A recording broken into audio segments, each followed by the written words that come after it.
খালি থাকে, ঠিক আছে? ওখানে তুমি থাকলে আমার ভালো হবে, সুবিধা হবে। তুমি ওটা দেখাশোনা করবে এবং থাকতেও পারবা। তুমি এক কাজ করো, তুমি এখনই যাও, তোমার বউ বাচ্চাকে নিয়ে ওখানে সেটেল হয়ে যাও। যাও। আরে নয়ন তোকে অনেক ভালো একটা কথা বলতেছে। কিন্তু স্যার আজকে যে কাজগুলো বাকি আছে ওগুলো কে করবে? আমি তো আসছিলাম কাজ করতে। আজকে তোমার ছুটি, আজকে তোমাকে আর কোনো কাজ কাম করতে হবে না। যাও, আগে বউ বাচ্চার খেয়াল রাখো। যাও। অসংখ্য অসংখ্য ধন্যবাদ স্যার, আপনি আমার এত বড় একটা উপকার করার জন্য। আরে পাগল, ধন্যবাদের কিছু না, এটা তোমার কর্তব্য ছিল। যাও, এখন দাঁড়ানো থেকে তোমার বউ বাচ্চাকে নিয়ে এখন ওখানে যাও। যাও তো।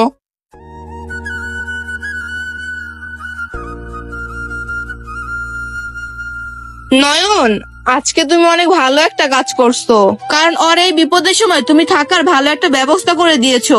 ওকে আমাদের উত্তরের পুরান ফ্ল্যাটটা দিয়ে দিছো, যাতে ও ওর বউ বাচ্চা নিয়ে ভালোভাবে থাকতে পারে। ঠিক বলছো।